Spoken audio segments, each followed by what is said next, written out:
Chapter को start करने जा रहे हैं जिसका नाम है वर्क एनर्जी एंड पावर।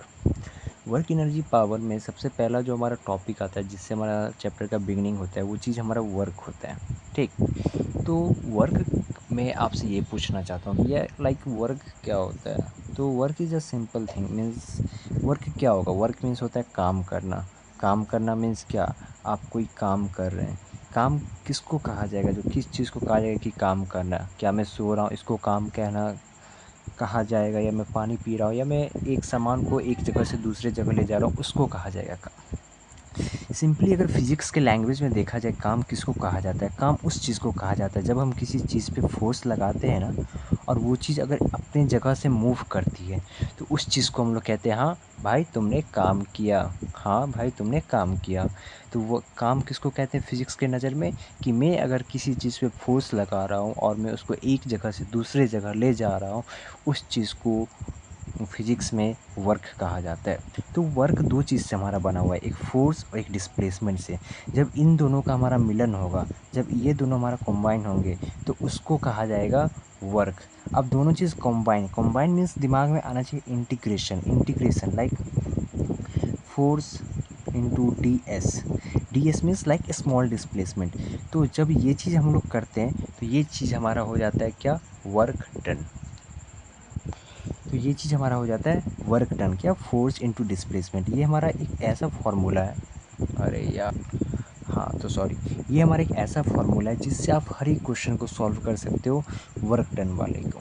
ऐसा मैं इसलिए कह रहा हूँ, ये नहीं कि मैं फेंक रहा हूँ या कुछ भी बोल रहा हूँ, इट मीन्स कि ये एक हमारा जनरल फार्मूला है। ठीक, अब ये चीज़ होता है कि अब ये एक फार्मूला है, इस फार्मूला में काफ़ी छोटी छोटी चीज़ें होती है जो हमें जाननी होती है, नहीं तो अगर हम नहीं जानेंगे तो लास्ट एग्जाम में हम लोग कन्फ्यूज़ हो जाते हैं लास्ट टाइम पे। तो ये work done equal to integration of F dot D S होता है। ठीक, इसका मतलब क्या होता है, ये वर्क डन है क्या, ये वर्क डन है इस फोर्स के कारण। कई बार होता है क्या क्वेश्चंस में आपको बहुत सारे फोर्स दिए जाएंगे ऐसे ऐसे ऐसे, और आपको एक स्पेसिफिक फोर्स के का वर्क डन पूछेगा कि ये फोर्स कितना वर्क डन किया, तो उस टाइम आपको नेट फोर्स नहीं निकालना होता है। ये होता है क्या, work done by force F. ये जो एफ है, जो क्वेश्चन में आपको पूछा जाए कि भाई मुझे उस फोर्स के द्वारा वर्क बताओ कितना हुआ, वही फोर्स यहाँ पे हमें डालनी होती है। So this is our work done by force. ठीक, तो ये चीज़ होता है, ये सेम फोर्स। फॉर एग्जांपल मैं एक सिंपल से एग्जांपल लेता हूँ कि F1 equal to 2i cap plus 3j cap, F2 equal to 3j cap सिर्फ। ठीक, और मैं आपसे पूछूँ, और एक पॉइंट है हमारा जो 1,1 से मूव करके गया 2,2 पे, और मैं आपसे पूछूँ क्या भाई वर्क डन बाय F2 बता।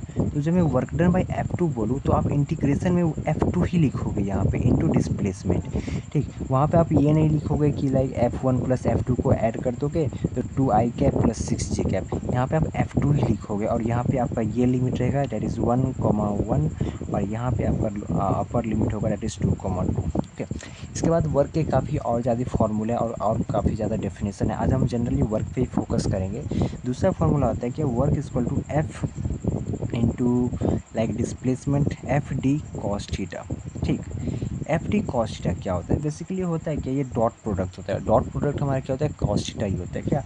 तो डॉट प्रोडक्ट कॉस थीटा होता है। सपोज करो कि ये एक ऑब्जेक्ट है जिस पे मैंने ऐसा एक फोर्स लगाया और ये एक थीटा है। ठीक, एफ फोर्स लगाया और पार्टिकल हमारा ऐसे मूव कर रही है, जो ब्लॉक हमारा इस डायरेक्शन में मूव कर रहा है। तो मैं आपसे पूछूंगा work done by this force कितना होगा, और ये फोर्स हमारा कांस्टेंट है इन मैग्नीट्यूड। तो वर्क डन बाय एफ कितना होगा, तो वर्क डन बाय एफ होगा, तो ये एफ डॉट डी एस मतलब क्या होगा, एफ डॉट डी एस को जब हम लोग खोलेंगे तो हमारा ये आ जाता है एफ डी कॉस थीटा। तो force into displacement into cos theta, that is the angle between force and displacement, ये हमारा थीटा है। तो ये चीज़ भी इम्पोर्टेंट है। तो कुछ कई बार इसको ऐसे लिखा जाता है कि F cos theta. F cos theta means क्या, हमने ये फोर्स के दो कंपोनेंट तोड़ लिए, एक ऐसे है एक ऐसे। तो ये परपेंडिकुलर आ गया तो कॉस 90 तो जीरो आ जाएगा, और ये कंपोनेंट हमारा एफ कॉस थीटा है और ये कंपोनेंट हमारा एफ साइन थीटा है। तो ये तो लेंगे नहीं, क्योंकि ये फोर्स और डिस्प्लेसमेंट के बीच में जब 90 डिग्री होगा तो work done by that force zero हो जाएगा। तो ये चीज़ दिमाग में रखो कि अगर थीटा हमारा 90 डिग्री है, थीटा क्या हमारा angle between force and displacement, तो हमारा वर्क डन हमारा जीरो हो जाएगा। ठीक। तो F cos theta into displacement that is work done by this force, या इसी को हम लोग क्या एक तरीके से और लिख सकते हैं, वर्क डन बाय एफ क्या करेंगे हम, डिस्प्लेसमेंट को ही हम लोग फोर्स के अलॉन्ग कर देंगे। तो कोई एक फॉर्म लाइक ये डेफिनेशन है, और डेफिनेशन में यही चीज़ बताई गई है कि या तो फोर्स डिस्प्लेसमेंट हमारा अलॉन्ग दी फोर्स जाए, या जो फोर्स हमारा डिस्प्लेसमेंट के अलॉन्ग है वो फोर्स को यूज़ किया जाता है। तो F into D cos theta लो, बात हमारा बराबर ही है। तो चीज़ें काफ़ी ज़्यादा कॉम्प्लिकेटेड हो सकती है देखने में, बट चीज़ सिंपल है। पहला चीज़ ये है, जब भी आपको इंटीग्रेशन टाइप दिया जाए जो कि आपको फील आ जाएगा, तब ये चीज़ लगाओ। जब आपका फोर्स कांस्टेंट हो तो F into displacement into cos theta लगा दो। तो ये दो चीज़ अगर आप दिमाग में अब रख दोगे तो आपको इस सारे तरह के क्वेश्चन आ जाएंगे। सेकंड चीज़ की, मैं आपको जब भी बोला कि इंटीग्रेशन लाइक आप कहाँ जहीं पे भी इंटीग्रेशन और डिफरेंशिएशन देखो तो वहाँ पे आपके दिमाग में ग्राफ क्लिक करना चाहिए। देख, W equal to F dot D S, ये इंटीग्रेशन है। Integration of F D S मतलब क्या, एक ग्राफ है जिसमें फोर्स और डिस्प्लेसमेंट है, जिसका इंटीग्रेशन हम करेंगे तो हमें वर्क डन मिल रहा है। इंटीग्रेशन में इसका होता है एरिया। तो ये चीज़ दिमाग में रखो कि फोर्स और डिस्प्लेसमेंट का अगर ग्राफ दिया है तो उसका एरिया हमारे क्या देगा, एरिया हमें वर्क डन देगा। इस पर भी क्वेश्चन पूछे जाते हैं। तो आपने देखा कि वर्क डन हमारा इसी लाइक वर्क जो टॉपिक है वो इसी चीज़ पे हमारे लाइक डिपेंड है, और चीज़ें काफ़ी ज़्यादा इजी है। बस उन्हें समझो, क्लियर रखो कि हाँ ये और एक ये चीज़ है, ये तीन चीज़ें है जिससे सारा क्वेश्चन सॉल्व होना है, मतलब होना है। ये चीज़ अगर दिमाग में रखोगे तो क्वेश्चन ज़रूर सॉल्व होगा। आगे हम और पढ़ेंगे। बाय।